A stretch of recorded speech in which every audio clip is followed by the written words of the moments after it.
Good evening. എൻ്റെ പേര് Chandramathi. Professionally ഞാനൊരു ടീച്ചറാണ്. ഇടത്തോടി ഫിലിംസ് പ്രൈവറ്റ് ലിമിറ്റഡിൻ്റെ മാനേജിങ് ഡയറക്ടറാണ് ഞാൻ.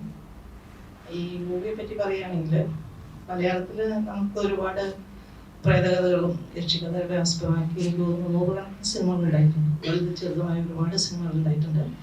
പക്ഷേ ഈ ഒരു പ്രമേയം, ഒരു നരബലി എന്ന ഒരു പ്രമേയം ആസ്പദമാക്കിയിട്ട് എനിക്ക് തോന്നുന്നു മലയാളത്തിലെ ആദ്യത്തെ സിനിമയായിരിക്കും കിരാതം. ഇത് നടന്നൊരു സംഭവമാണ്. ഇപ്പോഴും ഒരുപക്ഷെ നമ്മളൊന്നും അറിയാതെ സമൂഹത്തിൽ നടന്നുകൊണ്ടിരിക്കുന്നുണ്ടാവും ഇങ്ങനെയുള്ള സംഭവങ്ങൾ. അപ്പോൾ ഇത് അന്ധവിശ്വാസത്തിൻ്റെ പേരിൽ മനുഷ്യനെ ബലി കൊടുത്ത് നേട്ടങ്ങൾ ഉണ്ടാക്കാം എന്ന് ചിന്തിക്കുന്ന ഒരു വിഭാഗം മനുഷ്യർ ഈ ആധുനിക കാലത്തും നമ്മുടെ ഇടയിൽ ജീവിച്ചിരിക്കുന്നു. അത് സമൂഹത്തിനോട് കാണിക്കാനും അത് അങ്ങനെയുള്ള സംഭവങ്ങൾ ആർക്കും ഒന്നും നേടിക്കൊടുക്കുന്നില്ല എന്ന് തുറന്നു കാണിക്കുകയും ചെയ്യുന്നു ഞാൻ കിരാതയിലൂടെ. നല്ലൊരു മൂവിയാണ്. ഇതിൽ മെയിൻ ആർട്ടിസ്റ്റുകളായിട്ടുള്ള ഇത് ലീഡ് ചെയ്ത് കൊണ്ടുപോകുന്ന ആർട്ടിസ്റ്റുകളൊക്കെ പുതുമുഖങ്ങളാണ്.